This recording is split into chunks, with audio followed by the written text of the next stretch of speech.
Iya, eh, Pagi, Bapak. selamat pagi, salam sehat selalu bagi kita semuanya pada pagi hari ini. Iya, saya menyampaikan bahwa saya saat ini ada di Jakarta, rekan-rekan semuanya, dan saya sudah ada 3 hari di sini dalam rangka akan mengikuti rapat dengar pendapat dengan Komisi 10 DPR RI ya, terkait dengan permasalahan perguruan tinggi di Indonesia, dan saya mewakili, salah satu saya mewakili untuk perguruan tinggi yang ada di Papua ya. Mohon dukungan doa dan restu kalian semualah untuk kemajuan perguruan tinggi kita yang ada di Papua ya. Dan saya sudah rapat berapa hari, dan hari ini saya mengajar dengan kalian. Ternyata internet di Jakarta ini tidak terlalu baik, malah lebih baik di Papua ya. Papua lancar sekali kalau di Papua. Kalau di Jakarta ini sering putus-putus. Kemarin malah putus hampir 10 menit saya putus. Ya, ya mohon maaf nanti kalau ada sedikit kendala. Saya nanti akan masuk kembali rekan-rekan semuanya ya. Oke, kita sudah ada 11 orang, 12 dengan saya, rekan-rekan semuanya. Kita mulai saja ya, nanti kalau ada teman-teman yang akan masuk, silakan aja masuk. Langsung aja bergabung. Saya belum melihat Pak KPS ya, Pak KPS, Bapak Dr. Yahya, dan juga Pak Kepala Suku nih, Pak Andreas ya. Belum ada ini di ruang Zoom kita. Tapi nggak apa-apa, kita mulai saja. Dan saya rekam ini, perkuliahan kita saya rekam, saya record, nanti hasil recording ini akan saya share kepada teman-teman sebagai bukti bahwa kita melakukan perkuliahan pada pagi menjelang siang. Saya di Jakarta sudah jam 8 ini. Rekan-rekan yang ada di Papua sudah jam 10 lebih nih. Oke, kita mulai saja. Saya mohon maaf, saya tidak bisa offline ya, saya harus online. Tadi malam Pak Kaprodi menelpon saya untuk offline. Saya mohon maaf karena saya di Jakarta. Jadi saya minta online saja. Mungkin ini akan sedikit mengganggu kalau kalian dengan teman-teman dosen yang akan offline ya pada hari ini. Ya menyesuaikan aja lah, menyesuaikan. Dan saya mungkin tidak terlalu lama rekan-rekan semuanya untuk online ini, sehingga kalian bisa mempersiapkan waktu untuk bisa kuliah dengan dosen yang lain. Oke, saya akan tampilkan materi saya terlebih dahulu. Seperti biasa, rekan-rekan semuanya, kalau saya mengajar, jangan terlalu saya yang banyak bicara. Kita lebih banyak kepada diskusi ya. Diskusi, saya tampilkan, sorry. Sebenarnya suara saya bisa didengar ya, tolong 1-2 orang bisa didengar ya dengan baik ya. Semoga. Bisa, Bapak. Oke, thank you. Thank you. Ya kita berdiskusi aja lah rekan-rekan semuanya. Seperti biasa PowerPoint nanti akan saya share kepada Anda dan Anda bisa mencari nanti itu di Google ataupun di perpustakaan.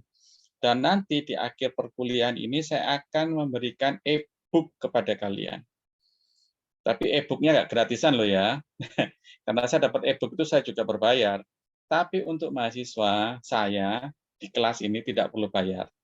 Tapi Anda bayarnya dengan tugas. Oke? Anda membayarnya dengan tugas yang dikumpulkan kepada saya. Saya tidak perlu hal-hal lain. Tapi tolong dibayar dengan tugas. Sabar, saya sambil mengadmit teman-teman kalian yang akan masuk. Itu nanti di akhir perkuliahan saya akan berikan e-book. Dan e-book itu saya mohon kepada Anda untuk tidak dibagikan. Ini zamannya era elektronik ya. Jadi kalau sudah di-share begitu, wah nanti share kepada yang lain-lain nantinya. Ya itu sudah resiko kalau kita menggunakan elektronik ya.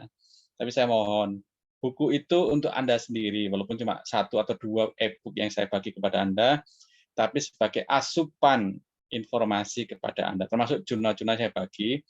Memang jurnal dan e-book ini bukan jurnal dan e-book yang terlalu baru, rekan-rekan semua. Kalau baru, wah mahal sekali dan mungkin saya belum dapat juga itu.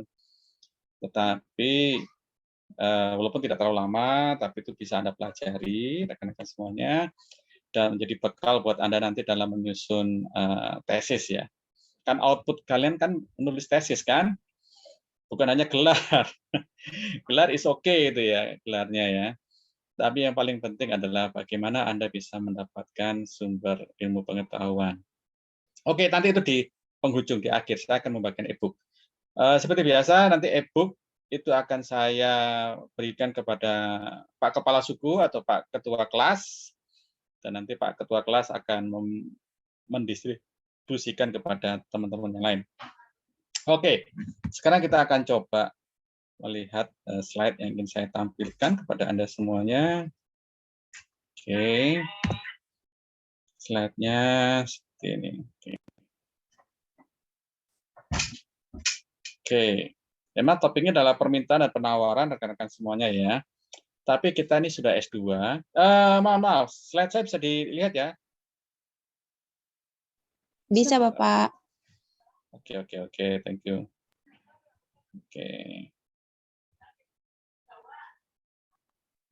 Oke, slide saya ini masalah permintaan dan penawaran, tapi kita tidak belajar seperti anak-anak ya. Bisa sedikit, Pak. Oke, ini bisa ya, kelihatan ya? Oke. Gitu, Pak. Iya, mohon maaf. Saya punya laptop ini tidak terlalu baru, jadi kalau kadang-kadang saya pindahkan dalam gambar yang lebih besar itu agak sedikit lambat. Tapi nggak apa-apa. Ini sekedar silabus yang saya sampaikan kepada Anda. Tapi nanti Anda bisa melihat dan mempelajari sendiri permintaan dan penawaran, karena bagi teman-teman yang dulu ekonominya S1 pasti sudah pernah belajar tentang permintaan penawaran. Tapi kita belajar di S2 ini kita lebih banyak belajar tentang strategi. Tentunya permintaan dan penawaran itu dilakukan oleh perusahaan-perusahaan bisnis. Dan dari awal kita ketemu, sudah 3 kali tatap muka, kita lebih banyak bicara masalah bisnis. Karena ini 3 kali pertemuan ini saya akan lebih fokus kepada masalah bisnis. Dan juga bisnis internasional dan juga kerjasama internasional yang sudah saya sampaikan beberapa minggu yang lalu. Oke, karena kita adalah program studi manajemen, dan bisnis itu juga merupakan bagian dari manajemen. Dan di dalam keputusan manajemen, itu meliputi perencanaan, pengorganisasian, sampai dengan pengawasan. Maka di dalam keputusan manajemen, itu dipengaruhi oleh 2 hal, yaitu teori ekonomi dan teori pengambilan keputusan. Khususnya ekonomi bisnis. Nah, kita lihat di sini, kalau gambar ini, gambarnya bisa dilihat ya, mohon maaf, saya sudah pindahkan ke slide berikutnya. Semoga bisa dilihat. Di situ ada gambar. Ada gambar. Sebelah kiri itu adalah teori ekonomi dan sebelah kanan itu adalah ilmu keputusan. Jadi kalau kita berbicara masalah keputusan manajemen atau keputusan bisnis, kita tidak pernah lepas dari 2 hal ini, yaitu teori ekonomi dan teori keputusan. Ekonomi itu dibagi 2, yaitu ekonomi mikro dan ekonomi makro. Kita tidak sedang membahas ekonomi mikro dan ekonomi makro, nanti saya akan memberikan e-book. Dan e-book yang saya berikan ini itu berbicara masalah mikro dan makro. Nanti silakan Anda pelajari. Dan sebelah kanan ada keputusan. Nah, beberapa ilmu keputusan itu ada 2, yaitu matematika ekonomi dan ekonometrika. Ya, ini masalah sains rekan-rekan semuanya ya, masalah sains. Jadi di dalam pengambilan keputusan, kadang-kadang para manajer itu dilengkapi juga dengan pengetahuan di dalam menunjang keputusan yang dia ambil. Salah satunya adalah dengan menggunakan keputusan statistik atau ilmu pasti. Ini sebagai alat ukur. Ingat, hanya sebagai alat ukur. Tetapi yang paling penting adalah bagaimana manajer itu mengambil keputusan. Tidak selalu mengandalkan kepada alat ukur. Alat ukur itu adalah sebagai penunjang. Nah, itu yang disebut dengan ekonomi manajerial. Kalau kita mengerucut ke bawah, ekonomi manajerial itu adalah sekumpulan ilmu pengetahuan yang harus ya dipelajari oleh seorang pemimpin di dalam mengambil keputusan. Selain dia sendiri memiliki kemampuan ya dalam mengambil keputusan. Ingat, manajemen itu adalah ada beberapa teori, ada ilmu dan seni. Science and art. Science itu artinya bisa dipelajari, art, seni itu artinya memang sudah ada bawaan dari dia, ada apa? Ada kemampuan yang sejak lahiriah dia punya. Nah, itu yang disebut dengan ekonomi manajerial. Sehingga kalau digabungkan dari semua ilmu pengetahuan, digabungkan ekonomi, kemudian digabungkan juga dengan alat-alat yang lain, bahkan beberapa, nanti saya akan berikan bukunya Samuelson. Seorang pemimpin di dalam mengambil keputusan manajerial, keputusan yang sangat luas, itu juga dilengkapi juga dengan ilmu-ilmu hukum, ya kan? Bahkan tidak salah juga dilengkapi dengan ilmu kesehatan juga. Jadi dalam mengambil keputusan itu juga kadang-kadang ada sisi hukum yang harus dipatuhi juga selain keuangan. Apa hubungannya dengan kesehatan? Coba kita pelajari rekan-rekan semuanya ya. Saat ini kita sedang masih dalam situasi pandemi COVID-19. Nanti saya juga akan memberikan economic for COVID-19.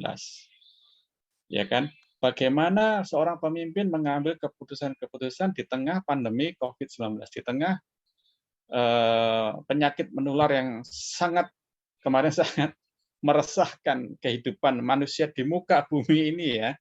Bukan hanya ketong di Papua, bukan hanya ketong di Indonesia, tapi di seluruh Indonesia ini, bahkan di seluruh dunia terdampak dengan COVID-19. Dan beberapa negara mengalami resesi, ya kan, mengalami apa itu, kemunduran, income, devisa itu menurun. Rekan-rekan semuanya, mungkin bagi teman-teman yang pernah berangkat ke Jakarta kayak saat ini, atau pada saat COVID-19, saya melihat beberapa hari yang lalu, saya sempat jalan-jalan di beberapa mall.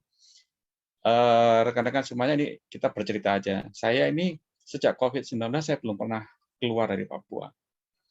Semuanya dilakukan secara dengan Jakarta itu dilakukan standing check.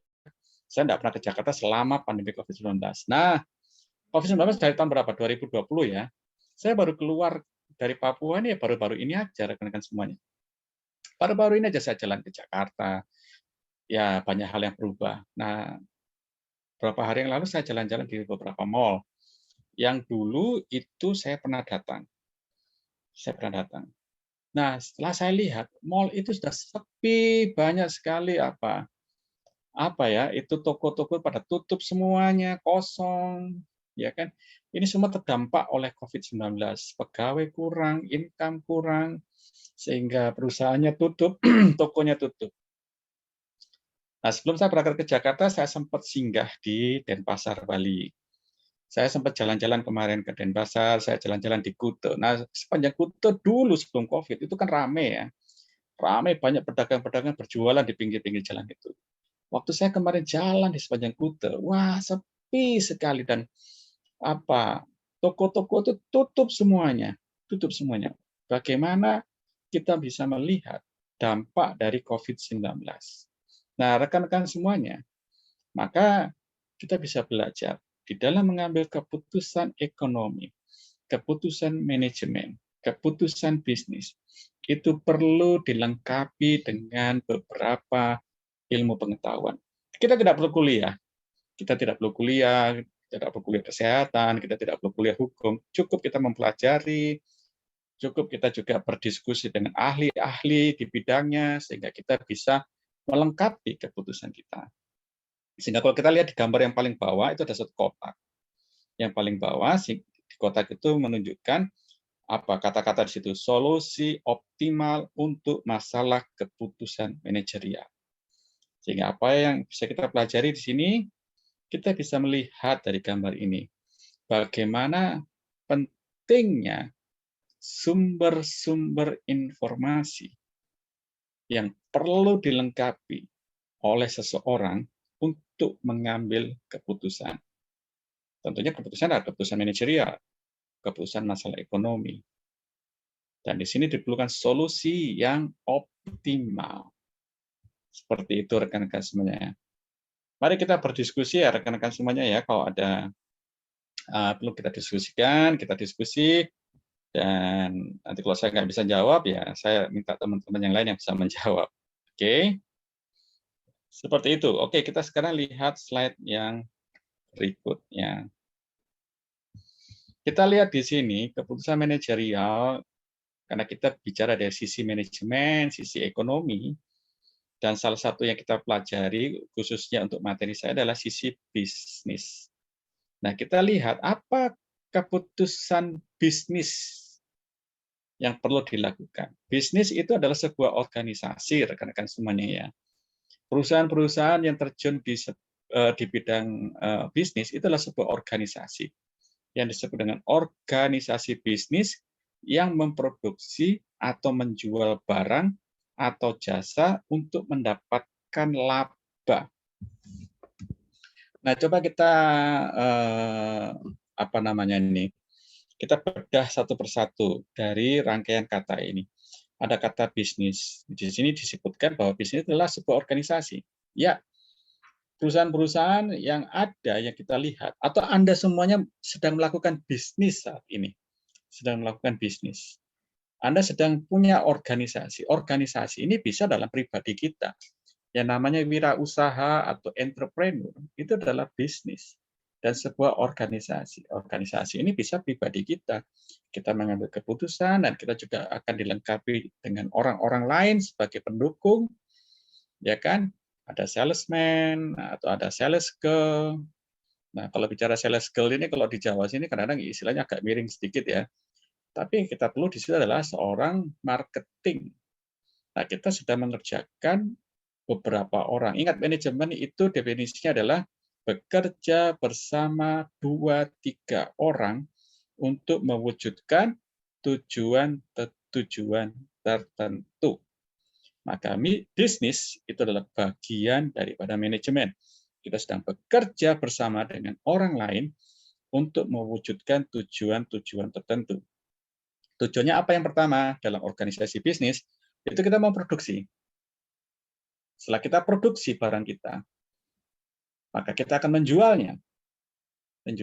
Agar apa?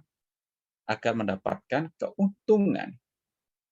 Nah, kita lihat di sini dalam definisi produksi. Kita coba kembali ke masa lalu waktu kita kuliah S1. Produksi itu ada 2 jenis barang yang diproduksi atau 2 jenis produk. Yaitu yang pertama barang dan yang kedua adalah jasa. Dua-duanya adalah produk. Barang ini yang bisa kita sentuh dalam teorinya, dengan jasa itu tidak bisa kita sentuh, tapi kita bisa rasakan. Contoh di kelas ini kan ada teman-teman yang dari rumah sakit ya, dari rumah sakit Profita ya. Profita itu adalah bisnis di bidang jasa kesehatan. Tidak ada barang-barangnya. Yang adalah jasa, bagaimana dokter itu merawat, bagaimana perawat-perawat itu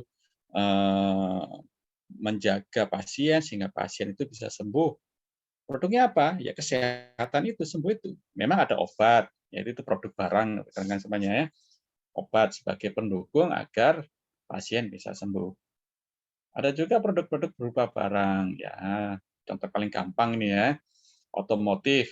Kita kan punya sepeda motor, kita punya mobil, itu adalah sebuah organisasi bisnis yang memproduksi barang. Kemudian tentunya di dalam memproduksi dan menjual, tujuannya apa rekan-rekan semuanya? Yaitu laba. Coba saya stop dulu di sini. Saya ingin bertanya kepada teman-teman semuanya di kelas ini. Ada bisa memberikan definisi laba. Apa laba itu? Ayo kita berdiskusi. Silakan, satu persatu. Apa itu laba? Saya mau dengar suara. Silakan. Ya, laba ialah keuntungan yang didapat dari suatu bisnis ataupun usaha. Laba adalah suatu keuntungan. Oke, thank you. Saya nggak bisa lihat nama ini karena saya lagi lihat slide. Oke, terima kasih. Mungkin ada teman-teman yang lain bisa memberikan definisi apa itu laba. Come on, ayo. Apa itu laba? Pendapatan bersih yang diperoleh atas penjualan barang dan jasa. Thank you, Ibu. Ini teoritis banget ya. Pendapatan bersih, ya betul banget, Bu. Ya, pendapatan bersih, karena setelah dikurangi dengan apa, Ibu? Setelah dikurangi dengan pajak, ya kan, Ya, bunga, pendapatan bruto, iya. ya Pajak itu bunga, itu pajak sebelum dan dikurangi, bunga. Bu. Yes, thank you, Ibu. Thank you. Jadi keuntungan tadi, kemudian tadi Ibu mengatakan sebuah pendapatan setelah dikurangi dengan biaya-biaya, ya kan, biaya-biaya ini kan yang mengurangi pendapatan rekan-rekan semuanya ya. Nah, itu disebut dengan pendapatan bersih. Sehingga itu betul-betul menjadi keuntungan dari perusahaan itu. Oke, terima kasih. Mungkin ada pendapat satu lagi, mungkin dari rekan-rekan cowok kah, rekan-rekan pria kah, rekan-rekan bapak-bapak kah, saya ingin mendengarkan suara laki-laki Izin, dulu. Bapak. Silakan. Ya, kelebihan pendapatan dalam satu usaha produksi. Kelebihan pendapatan. Iya Bapak, pendapatan pasti lebih Bapak ya, selisih lebih antara pendapatan dengan biaya. Jadi selisih. Thank you Bapak, thank you. Jadi ada kata selisih di sini. Nah, tadi juga sebelumnya ada Ibu yang mengatakan pendapatan bersih. Nah, itu tentu selisih, dikurangi. Dikurangi, itu disebut dengan laba, rekan-rekan semuanya. Oke, thank you. Ada 3 pendapat yang sudah mewakili kelas kita. Ya, nanti kita akan berdiskusi ke topik-topik yang lain. Oke, rekan-rekan semuanya, secara teori tadi sudah disebutkan oleh kalian semuanya bahwa laba itu adalah keuntungan. Yes, absolut. Laba itu harus ada laba bersih. Jadi dikatakan keuntungan itu tidak bisa kita katakan itu laba, karena keuntungan itu harus dikurangi. Ingat, keuntungan dengan laba ini berbeda memang. Keuntungan itu harus dikurangi dengan pajak. Nah, sebagai warga negara yang baik, kita harus membayar pajak dong. Nah, kadang-kadang saya tidak akan membahas masalah ini, rekan-rekan, masalah pajak. Pajak itu wajib kita bayarkan. Walaupun nanti secara teori, apalagi ini mahasiswa, waktu saya kuliah, kemudian saya menjadi dosen, mahasiswa bimbingan saya, baik skripsi maupun tesis, ya kan, kalau mengambil keuangan, kemudian keuangan bisnis, nah kadang-kadang bahas pajak, itu agak kesulitan. Kadang-kadang perusahaan tidak mau menunjukkan secara transparan masalah pajak.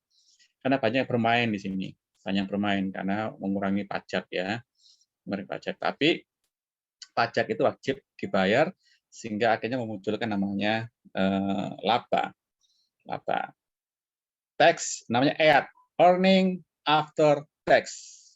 Pendapatan setelah pajak. Kalau tadi Ibu mengatakan pendapatan kotor, itu disebut dengan earning before tax atau EBIT, earning before tax and interest, dengan bunga-bunga yang wajib dia bayar. Karena kita ada hutang. Hutang itu kita bayar dulu dengan bunganya, sehingga itu akan mendapatkan keuntungan bersih bagi perusahaan.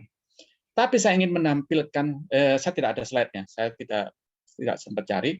Saya ingin menunjukkan kepada kita semuanya masalah laba. Itu saya pernah membaca sebuah jurnal, ya kan? Dan jurnal itu untuk istilah laba itu berbeda sekali dengan yang kalian baca selama ini, yaitu laba itu adalah masalah keuntungan, masalah pajak, keuntungan dikurangi pajak, namanya EAT. Tapi buku itu mengatakan laba itu adalah sustainable. Oke. Sustainable. Saya akan coba stop share dulu, rekan-rekan semuanya. Saya akan tulis di sini di kolom chat. Pajak itu adalah, kalian bisa lihat nanti ya, sustainable.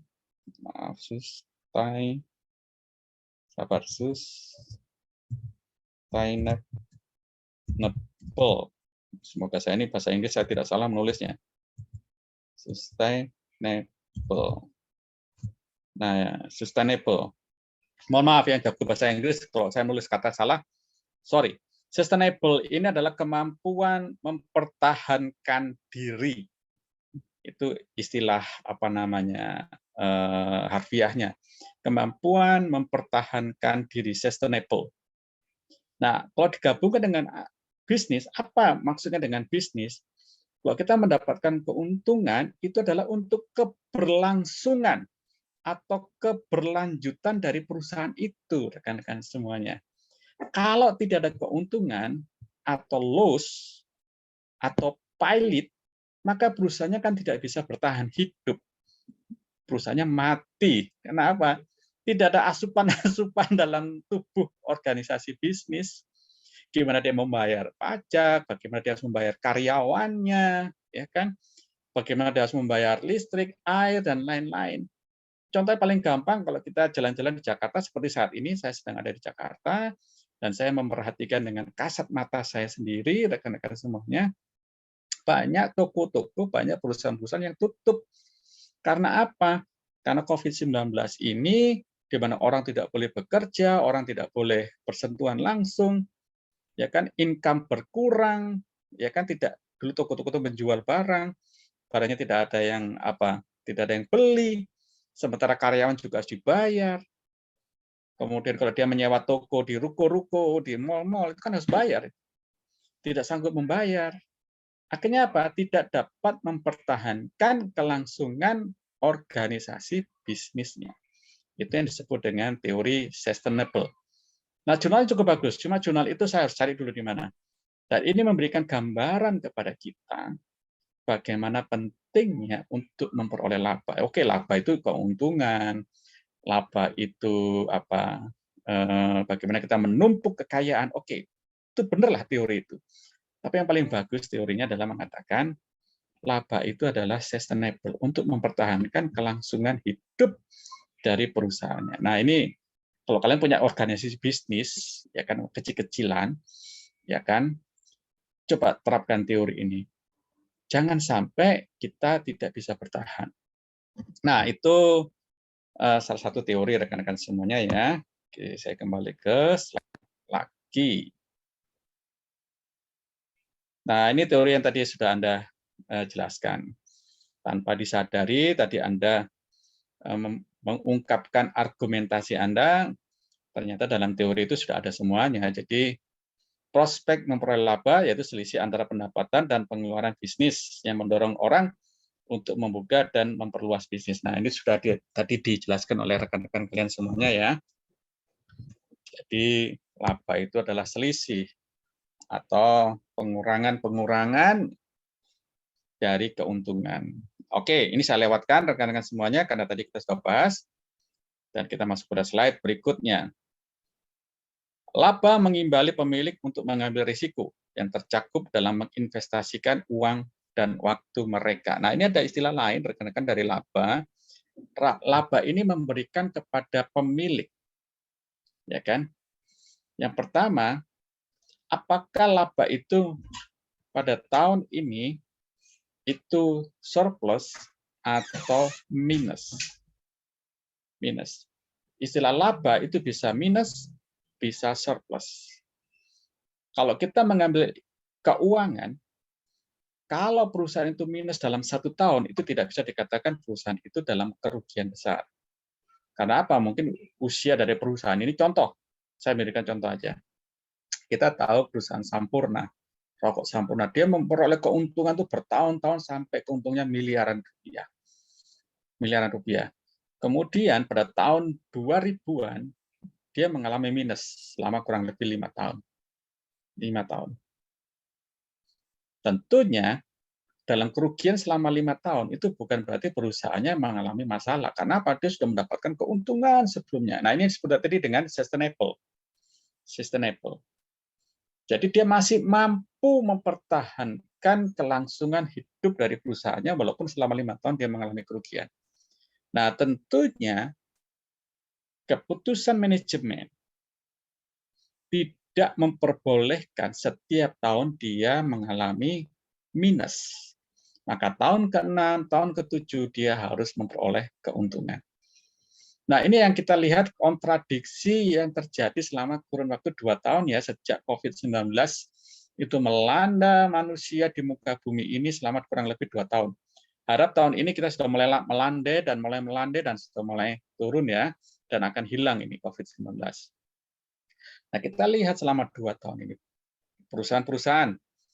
Saya melihat di Bali, saya melihat di Jakarta, banyak yang tutup. Oleh karena apa? Dia tidak bisa menjaga sustainable bisnisnya.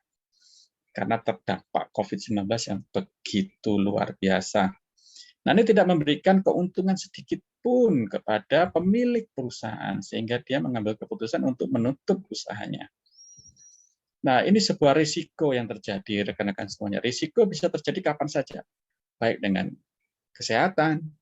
Nah, sekarang kita lihat di Ukraina dengan mana ini? Rusia sedang perang ya. Sedang perang, dan ini memberikan dampak juga kepada negara-negara lain, khususnya di Eropa. Kalau kita di Indonesia mungkin nggak terdampak ya, walaupun beberapa ekonom mengatakan dampak perang Ukraina, oke lah, tapi kita nggak terlalu dampak. Kalau kita coba Anda membaca buku bisnis Indonesia, kemudian yang saya kasih kemarin, koran-koran itu hampir kita tidak terdampak. Yang terdampak itu di Eropa. Karena apa? Kita perlu ketahui Rusia itu adalah penghasil minyak terbesar kedua setelah Arab Saudi, setelah negara-negara Timur Tengah. Jadi sekarang kita tahu bahwa negara penghasil minyak terbesar adalah Timur Tengah. Yang kedua itu adalah Rusia. Dan ketiga penghasil minyak terbesar dunia adalah Amerika Serikat. Makanya kita lihat tiga negara ini kan berjaya sekali.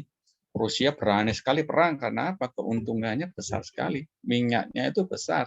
Dan hampir minyak yang dihasilkan oleh Rusia itu dinikmati oleh negara-negara di Eropa, rekan-rekan semuanya. Sehingga kita lihat negara Eropa kan tidak ada yang berani untuk memberikan sanksi kepada Rusia. Tapi beberapa bisnis di sana mulai terganggu. Nah, ini risiko. Sehingga mereka harus bisa mempertahankan diri dan mampu menginvestasikan. Memang investasikan itu artinya apa? Mampu mengembangkan usahanya mereka dengan situasi yang ada. Itu disebut dengan definisi laba yang berikutnya ya, rekan-rekan semuanya. Oke, kita lihat langsung. Nah, di sini kita lihat definisi daripada bisnis. Jadi di atas sudah saya jelaskan, bisnis itu memproduksi sebagian besar barang dan jasa yang dikonsumsi orang dan mempekerjakan banyak orang. Nah, kita lihat di sini rekan-rekan semuanya, ini bisnis memproduksi sebagian besar barang dan jasa yang dikonsumsi. Tadi di atas dikatakan dijual kepada masyarakat. Tapi saya ingin lebih menekankan itu di bagian terakhir, ada kata dan mempekerjakan banyak orang. Ini artinya apa, rekan-rekan semuanya? Kalau dunia bisnis itu tumbuh pesat, rekan-rekan semuanya, Indonesia sekarang sedang masa-masa dampak COVID-19 sangat besar. Bisnis banyak yang turun. Oke, banyak keuntungan yang tidak didapat oleh pengusaha. Tapi ada satu dampak lagi, yaitu banyak pengangguran. Karena apa? Banyak perusahaan yang tutup. Kita lihat, kalau Anda pernah ke Jakarta, pernah ke Jawa pada umumnya, itu ada supermarket besar yang namanya Giant. Ya kan, ada Giant. Kemudian saya lupa lagi nama supermarket ini ya, dan itu sudah tutup. Secara umum dia sudah mempublikasikan bahwa supermarket Giant Hero itu tutup, rekan-rekan semuanya. Itu sebuah perusahaan supermarket yang besar sekali, dan ribuan karyawannya itu tutup. Kemudian ada perusahaan sepatu, saya lupa nih namanya apa, dan itu sering kita pakai sepatunya itu. Dan itu juga tutup juga, saya pernah membaca bukunya itu. Nah, ribuan karyawan itu tidak bekerja. Karena apa? Perusahaannya tutup, rekan-rekan semuanya. Sehingga dia mengambil keputusan untuk memberhentikan usahanya. Nah, kita lihat di sini, mempekerjakan orang. Kalau kita bisa memunculkan, nah ini tugas daripada pemerintah, bagaimana dunia usaha itu bangkit kembali. Nah, ini Jokowi kan kemarin sudah memberikan statement. Setelah COVID-19 ini reda dan PPKM itu akan dicabut dalam waktu dekat ini, PPKM akan dicabut ya rekan-rekan semuanya, dia punya komitmen akan memulihkan ekonomi di Indonesia. Yang artinya apa? Dia akan meningkatkan dunia bisnis. Kalau dunia bisnis ini meningkat terus, maka efeknya adalah banyak orang bisa bekerja kembali. Banyak juga orang bisa beraktivitas. Seperti itu rekan-rekan semuanya. Mempekerjakan banyak orang. Nah, harap kita di Papua, atau Anda juga semua di kelas ini ada 20-an orang, mungkin ada PNS, juga ada pegawai swasta. Mari kita coba berbisnis ria, apa tuh? Menjadi entrepreneur, menjadi wirausaha. Karena apa? Anda menjadi berkat bagi orang lain, bisa mempekerjakan orang lain. Orang lain bisa mencari nafkah. Nah, itu adalah tujuan daripada kita memperoleh laba atau tujuan daripada kita berbisnis. Saya punya sebuah movie. Coba kita intermezzo sebentar ya. Movie ini kita tonton rekan-rekan semuanya. Movie ini menunjukkan kepada kita bagaimana kemajuan teknologi itu di luar negeri. Nah, oke. Bisa ditonton rekan-rekan semuanya? Bisa, Pak. Bisa, Pak. Bisa, Pak.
Iya, apa yang bisa kita dapatkan ini rekan-rekan semuanya?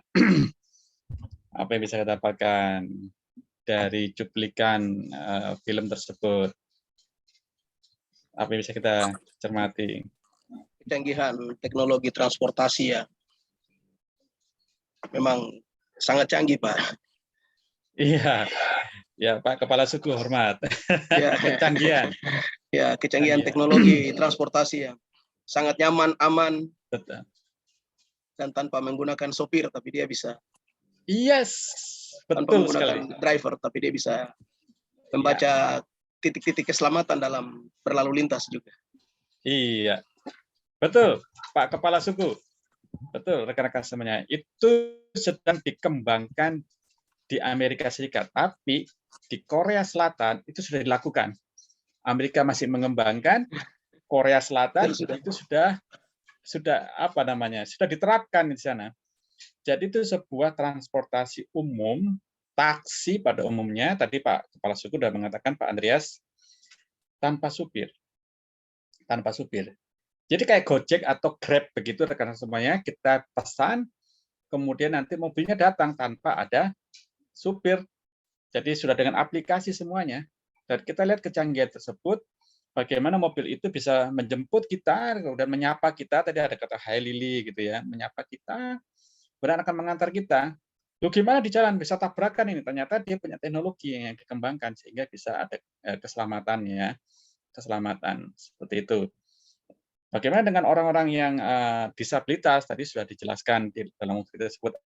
Ada juga fasilitas untuk rekan-rekan kita yang disabilitas. Dan diantar ke tempat tujuan sesuai dengan aplikasi. Nah, kalau kita di Indonesia kan masih online-nya masih dengan aplikasi ya, tapi mobilnya masih ada supirnya, masih ada ini. Nah, kalau di Jakarta gini gimana ya dengan kemacetan yang luar biasa, nih mobilnya bisa ditabrak kanan kiri. Ya, itu salah satu kecanggihan rekan-rekan semuanya. Sehingga kita lihat nanti itu supir-supir taksi sudah kehilangan pekerjaan itu tanpa ada tanpa ada kompromi lagi kalau itu sudah dikerjakan. Coba kita lihat movie yang berikutnya rekan-rekan semuanya. Coba ya kita lihat movie yang berikutnya ini. Saya punya sebuah movie. Kita coba diskusi-diskusi. Nah, kita lihat sabar bukan ini. Sabar, saya sudah menyiapkan sebuah movie kepada kita. Nah, ini mungkin Anda pernah nonton. Now, it's a pleasure to be here in Las Vegas to present to you. Now, I get invited to do keynotes across the globe. And while it's easy for me to be here in Las Vegas, it isn't always easy for me to travel across the world. And even when I do, I can't always speak the local language. Well, what if neither language nor distance mattered for me to deliver a fantastic keynote? What if technology could help me be anywhere I needed to be and speak any language I wanted? Well, it can. We are bringing together the power of mixed reality and Azure AI services to create a truly game-changing experience. What you're about to see is an exact hologram of me wearing the same outfit that we recently captured at a mixed reality studio.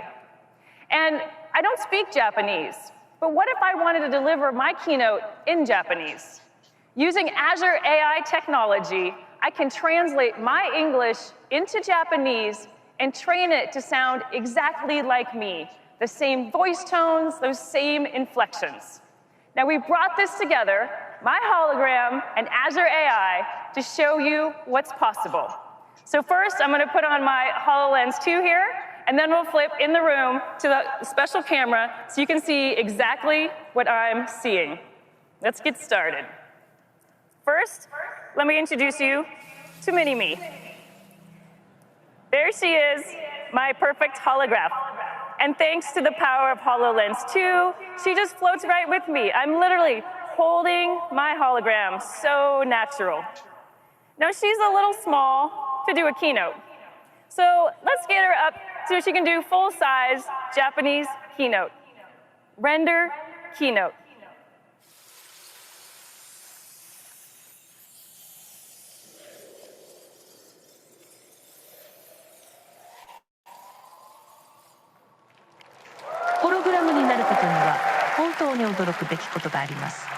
私たちは最新の複合現実キャプチャ技術を使用し、私のホログラムを作成しています。実在の人物をホログラムとして見たことがあるかもしれませんが、私が実際に日本語を話しているのが新しいのです。私は日本語を話しませんが、私の声とホログラムは完璧な日本語で話しています。これはニューラルテキスト読み上げと呼ばれる最新の人工知能技術、いわゆるニューラル TTS を使用しています。私たちは自分の声の録音を使用し、私のように聞こえる私自身の個人的な音声署名を作成します。日本語からフランス語、ポルトガル語まで話せます。今、この技術は私たちが働き、遊び、生活する方法に関して、世界中の国境や障壁を取り除くことができると想像してみてください。まさに SF が現実になるところです。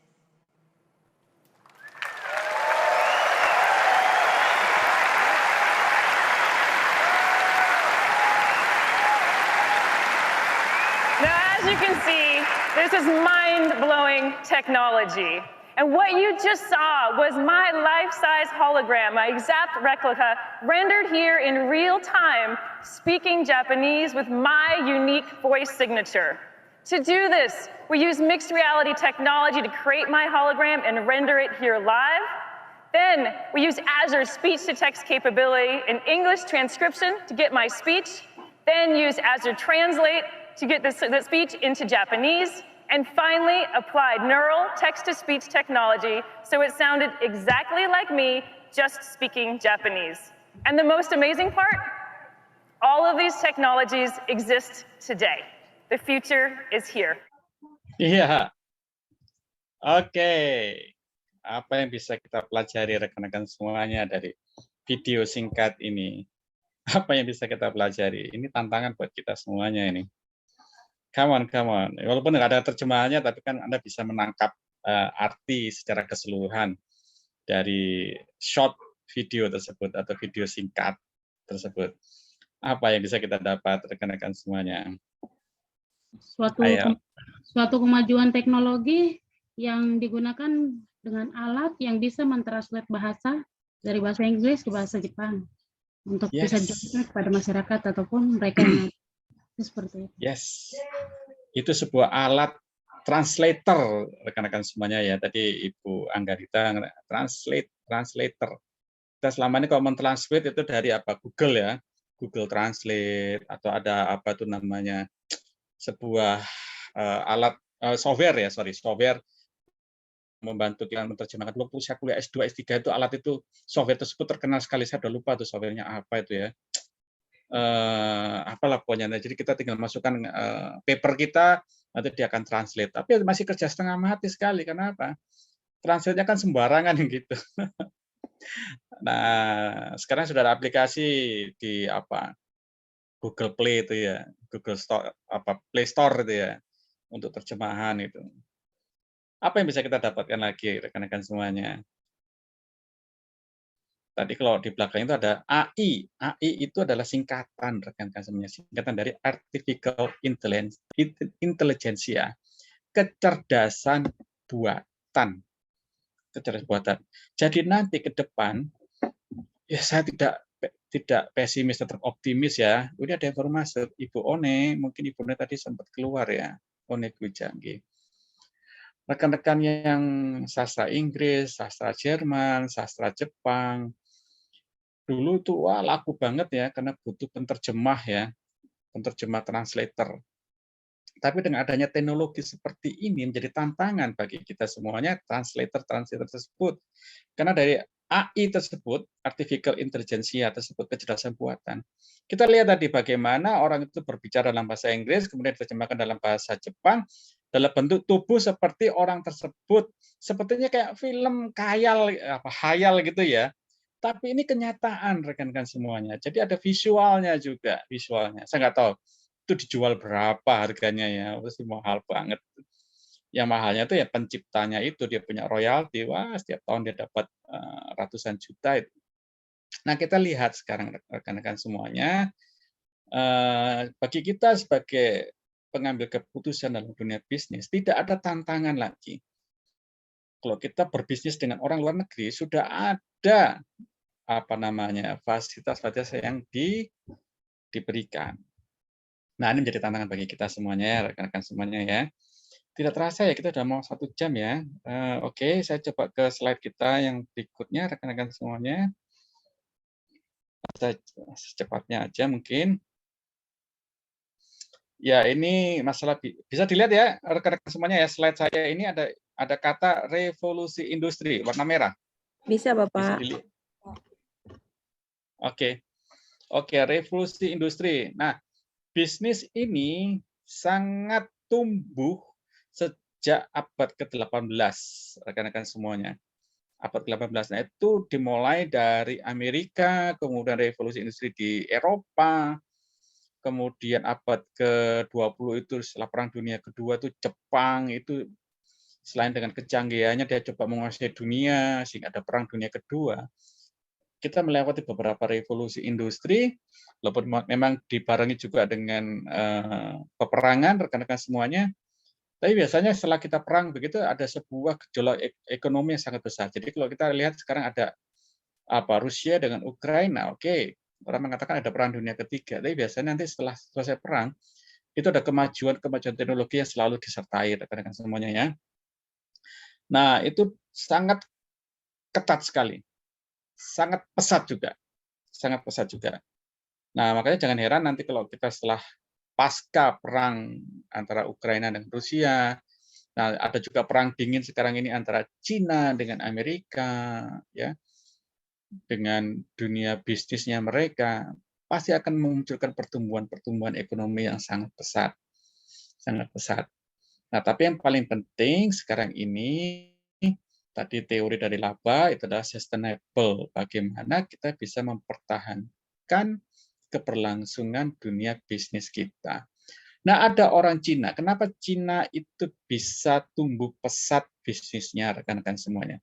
Berbeda dengan Amerika. Kalau Amerika, dia punya perusahaan-perusahaan besar yang bersatu, kemudian mereka menguasai dunia, seperti Apple, kemudian otomotif itu Ford, Chevrolet, rekan-rekan semuanya hampir menguasai separuh Eropa itu dengan mobil-mobil Amerika semuanya. Nah, Cina tidak punya perusahaan-perusahaan besar, rekan-rekan semuanya. Tapi Cina punya perusahaan-perusahaan kecil, entrepreneur, kewirausahaan, dan itu besar. Dan memiliki perusahaan-perusahaan yang sifatnya perorangan. Dan itu jumlahnya banyak sekali, dan bertumbuh besar di Cina. Jadi kita lihat di sini ada kontradiksi. Kalau di Amerika itu perusahaan-perusahaan besar yang bersatu, tapi kalau di Cina itu perusahaan-perusahaan kecil. Ya, ada satu perusahaan besar di Cina, itu Jack Ma punya itu ya. Nggak tahu nih Jack Ma ini masih hidup atau tidak nih. Yang punya perusahaan yang sangat besar, yaitu Alibaba nih. Alibaba ini menguasai teknologi seperti Huawei. Itu tuh punyanya Jack Ma nih, Alibaba nih. Tapi Jack Ma cuma satu orang aja di Cina. Tapi perusahaan-perusahaan kecilnya itu banyak sekali. Jadi kita lihat di sini, Cina versus Amerika. Kan hampir menguasai dunia. Perusahaan-perusahaan Cina sekarang masuk ke Indonesia juga. Amerika nggak suka, sehingga Amerika bagaimana cara masuk ke Indonesia? Ya dengan teknologi-teknologinya itu. Sekarang ini Zoom ini kan punyanya Amerika ya. Kalau Cina macam-macam, nanti Zoom-nya akan dicabut. Nah, ini sedang perang dingin ini ya, antara Amerika dengan Cina. Nah, kita juga bisa belajar di situ. Coba kita lihat slide berikutnya, rekan-rekan semuanya. Abad 19 menjadi solusi peningkatan wirausaha dalam skala besar, dan bisnis Amerika Serikat menganut filosofi laissez-faire. Nah, kita lihat di sini, tadi saya sudah katakan antara entrepreneur atau wirausaha dengan perusahaan-perusahaan besar. Coba kita lihat Amerika ini menganut filosofi laissez-faire. Apa itu laissez-faire? Prinsip yang menyatakan bahwa pemerintah hendaknya tidak mencampuri perekonomian, melainkan harus membiarkan bisnis berlaku tanpa adanya regulasi. Ya, kita lihat di sini, Amerika sekarang ini pemerintahnya membebaskan kepada warganya untuk berbisnis, ya kan, dan menguasai pemerintah Amerika sendiri dan menguasai seluruh dunia.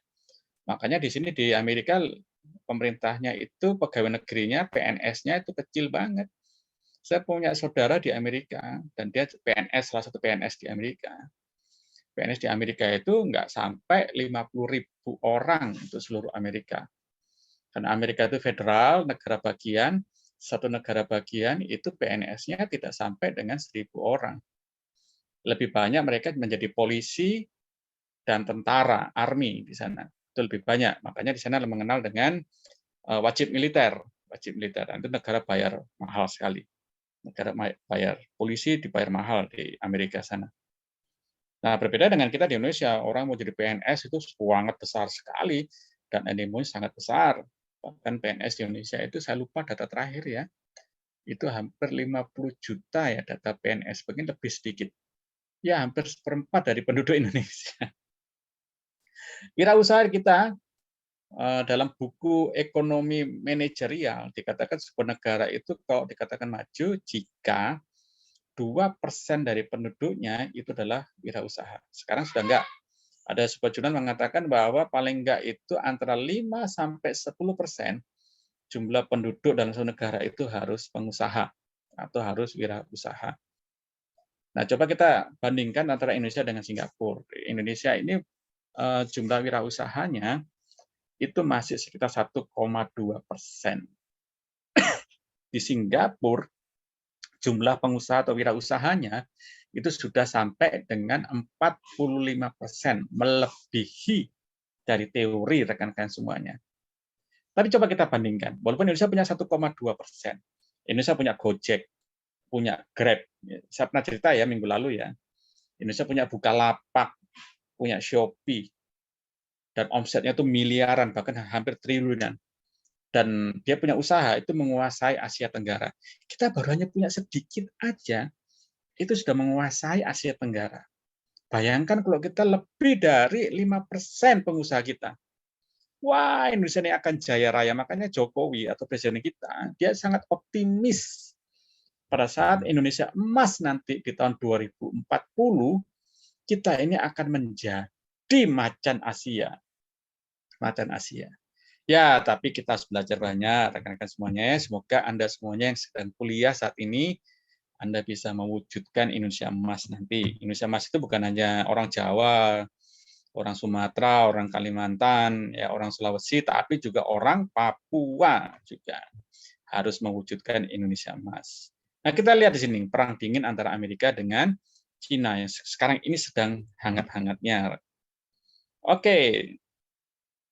Kita lihat di sini hasil perkembangan perusahaan dan peningkatan sistem produksi tersebut harus dibayar dengan hilangnya kebebasan bekerja. Ya, ini kalau bisnis kita tidak tumbuh dengan baik, maka kita lihat di sini hilangnya kebebasan bekerja, rekan-rekan semuanya. Nah, ini mengajarkan kepada kita, rekan-rekan semuanya, untuk meningkatkan kewirausahaan. Jadi jangan terlalu bergantung kepada pemerintah, jangan terlalu bergantung kepada orang lain, pengusaha, tapi kita bisa menciptakan pekerjaan. Ini sedang dilakukan oleh Amerika. Amerika sebenarnya walaupun negara maju, dia terlambat dibanding dengan Cina. Cina itu wirausahanya lebih duluan. Di Amerika, setelah pemerintah Amerika mengajak warganya untuk wirausaha, baru sekarang ini warganya mau wirausaha, tapi kalah dengan Cina. Bagaimana dengan Indonesia? Indonesia masih terlalu bergantung sepenuhnya kepada pemerintah. Seharusnya kita harus seperti Cina ya. Oke, ya mungkin ini saya lewatkan aja rekan-rekan semuanya, karena kita sudah bahas sebelumnya slide-slide yang saya sudah berikan ini. Saya pikir kita cukup sampai di sini, rekan-rekan semuanya. Saya akan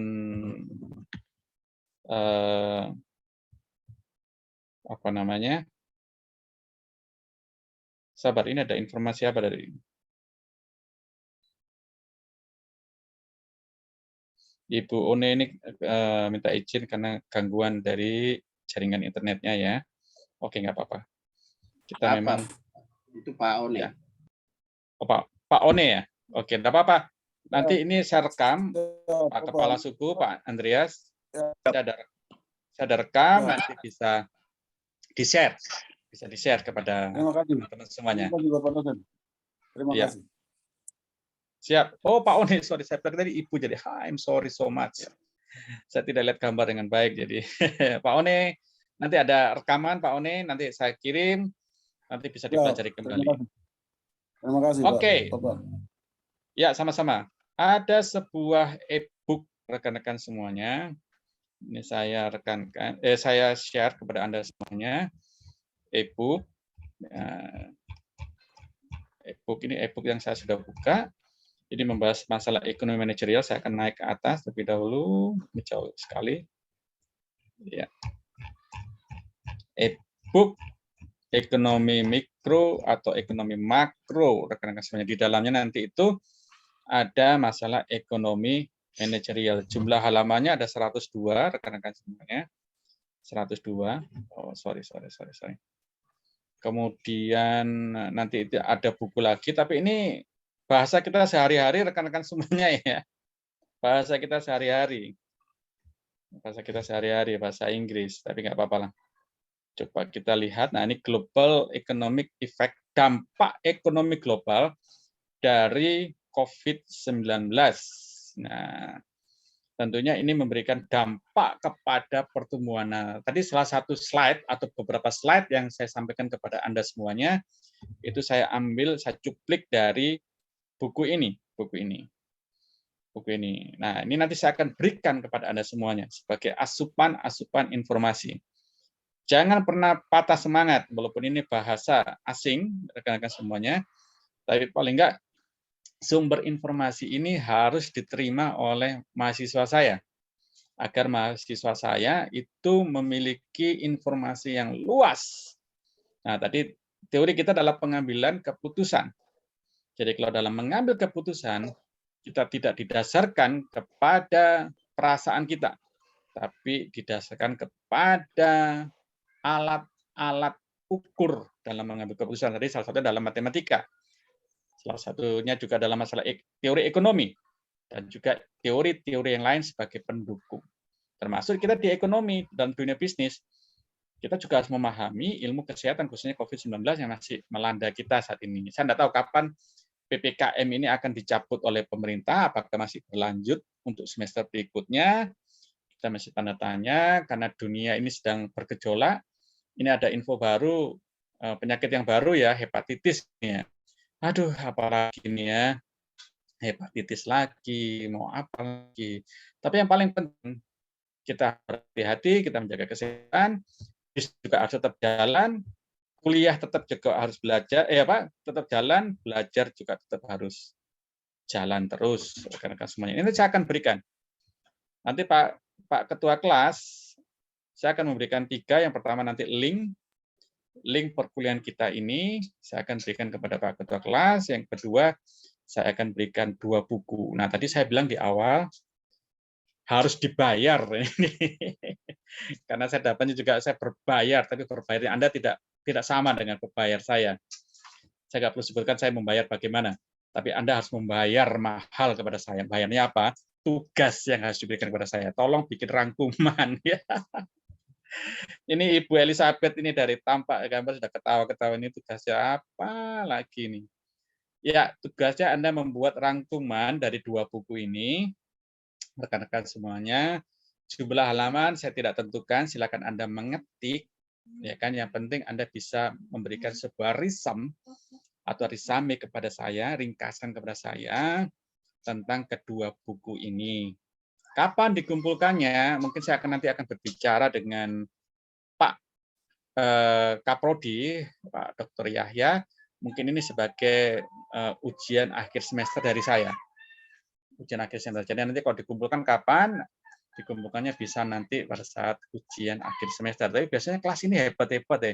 Saya baru mendapatkan kelas ini Pak Kepala Suku, Pak Ketua kelas, saya kasih tugas sekarang, nanti sore atau nanti malam itu sudah ada yang ngumpul. Wah hebat, good banget deh kelas ini. Wah hebat, lebih dari hampir 10 orang bisa mengumpulkan tugas. Dan yes, is good lah. Oke, rekan-rekan semuanya, itu yang harus Anda bayar kepada saya. Ya, tugas. Rangkuman, dan syaratnya juga nanti jangan disebar kemana-mana ya, cukup untuk Anda aja ya.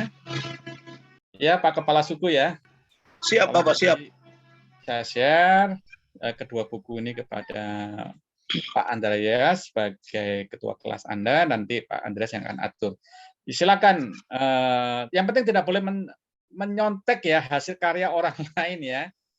Nanti si A di copy paste ganti nama aja ya, itu zaman dulu ya, zaman sekarang kita harus belajar. Zaman S1 Pak, zaman S1. Bapak bicara gitu juga nyindir saya ini. Saya juga dulu. Ya rekan-rekan semuanya, sekarang ini agak ketat ya, dulu tidak terlalu ketat itu ya, sekarang sudah ketat. Nanti Anda juga menulis tesis itu juga harus hati-hati ya, harus hati-hati karena tesis itu nanti bisa dipublikasikan dan orang lain kalau merasa itu punya, kita bisa disomasi. Saya sedikit cerita sebelum menutup akhir perkuliahan kita, rekan-rekan semuanya. Saya ada waktu kuliah S3 dulu, kebetulan ya puji Tuhan saya selesai duluan di kelas saya. Kemudian saya punya sahabat, saya punya teman, karena dia belum lulus, kemudian saya membantu dia untuk menuliskan disertasinya. Menulis disertasi, waktu saya bantu begini, dan kita coba cari dia. Wah, dia bayar saya waktu itu. Kita ke Jogja, kita ke UI, saya kuliahnya di Brawijaya, Universitas Brawijaya, untuk mencari artikel-artikel sesuai dengan dia punya tesis atau penelitian terdahulu, seperti yang saya tugaskan kepada Anda. Saya cari di UI, saya cari di UGM, saya cari di Erlangga, saya cari searching di Google semuanya, dan saya sebutkan semua referensi tersebut, ya kan. Setelah selesai, saya tulis, teman saya menulis semuanya, saya membantunya. Kemudian dia ujian, doktor, selesai semuanya, dapat 2 bulan. Itu ada somasi dari salah satu belahan bumi di Indonesia, saya nggak perlu sebutkan rekan-rekan semuanya. Dan ternyata tulisan itu dari A sampai Z itu sama. Padahal kita nggak dapat dari dia. Nggak dapat, kita nggak tahu juga. Tapi pada saat dipublikasikan itu sama, ya kurang lebih itu di atas 90%. Nah, sekarang ada software yang namanya Turnitin untuk mengecek tingkat kemiripan tulisan kita. Nah, itu sudah ada softwarenya. Jadi nanti artikel kita dimasukkan ke situ, nanti akan dengan internet cari ke seluruh belahan bumi ini, nanti berapa persen tingkat kemiripan kita. Nah, standar Indonesia tidak boleh lebih dari 20% standar kemiripannya. Tapi kalau sudah di atas itu, wow. Nah, ini kemarin teman saya itu sudah tahun 2012, sudah lama banget ya. Lama banget. Dan tingkat kemiripannya hampir 90%. 10%. Jadi dianggap itu plagiator. Masuklah ke ranah hukum. Kemudian sampai di ranah hukum kita ngomong bahwa itu tidak mencontek Anda punya. Kami sudah mencarinya semampu kami. Dan saya tidak tahu kalau ada artikel seperti itu. Ya, kita selesaikan secara kekeluargaan.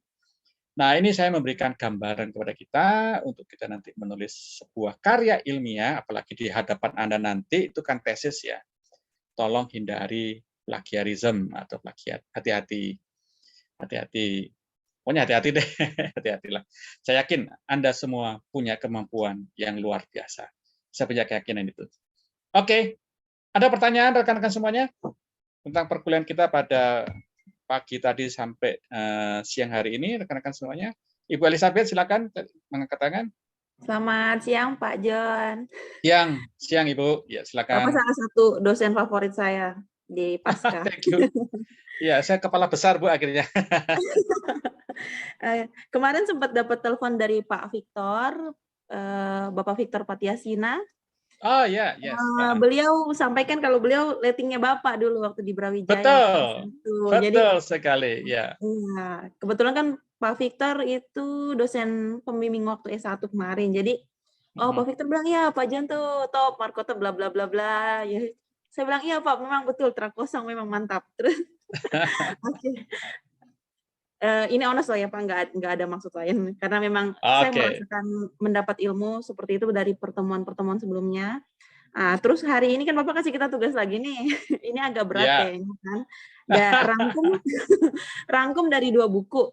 Jadi nanti itu kita ngerangkumnya tuh dari 2 buku itu tuh jadi 1 aja atau tetap jadi 2 tugas Pak? 2 tugas ya. 2 tugas. Tetap jadi 2. Berarti dari 1 buku ini. Oh siap. 1 buku ya. COVID dengan yang ekonomi makro. Ya. Oke Pak. Baik Pak. Itu saja Pak. Ini ngumpulinnya ujian ya Pak ya. Ujian kalau jadwal nggak berubah itu hari sudah sempat diinformasikan itu sekitar bulan Juni pertengahan. Tanggal 12-an begitu Pak. Ya, ikut jadwal yang dikeluarkan oleh akademik Ibu. Siap Bapak. Oke. Terima kasih Bapak. Ya, sama-sama. Jadi info dari Ibu Elizabeth untuk kita semuanya ya, rekan-rekan semuanya ya. Jadi pengumpulan tugas yang hari ini itu nanti sesuai dengan jadwal yang dikeluarkan oleh akademik rekan-rekan semuanya. Jadi saya ikut sesuai dengan jadwal tersebut. Jadi saya sampaikan dari hari ini. Seperti itu. Thank you. Mungkin ada pertanyaan dari rekan-rekan lain. Silakan.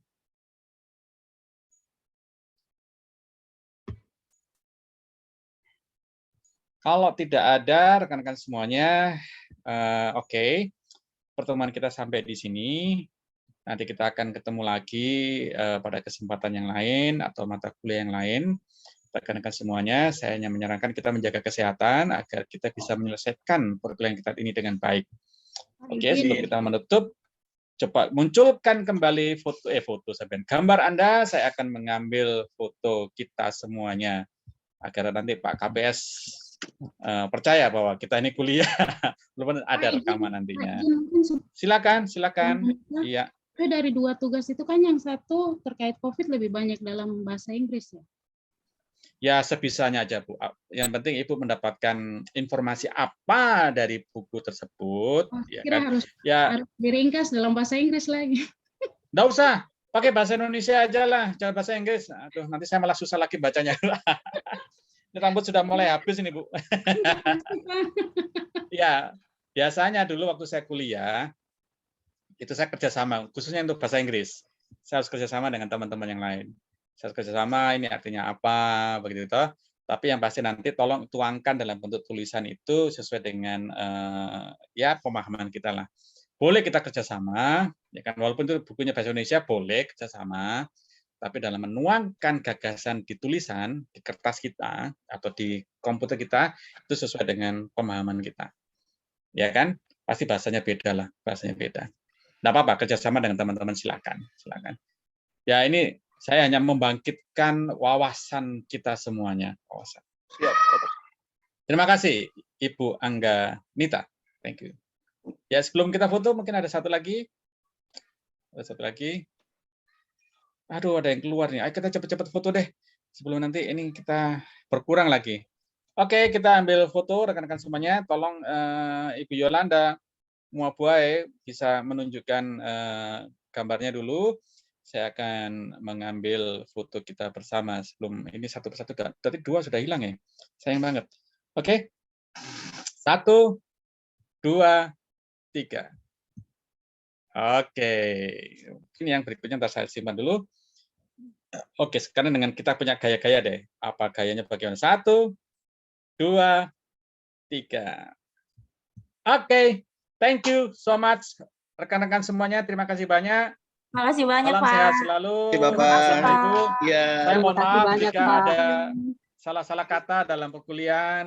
Saya mohon maaf. Semoga suatu saat kita bisa berjumpa face to face. Kalau ke Jayapura info ya, Pak, biar bisa ketemu. Oke, siap. Oke, sampai jumpa Makasih, kembali rekan-rekan Baik, semuanya. Bapak. Sampai jumpa, Pak. Makasih. Makasih, Bapak. Femi, ada di Jayapura kata Sarmi, Bu Femi. Terima kasih, Pak. Masih di Sarmi. Jangan lupa ya oleh-oleh udang. Baik, semoga ada. Untuk satu kelas ya oleh-olehnya. Iya, baik.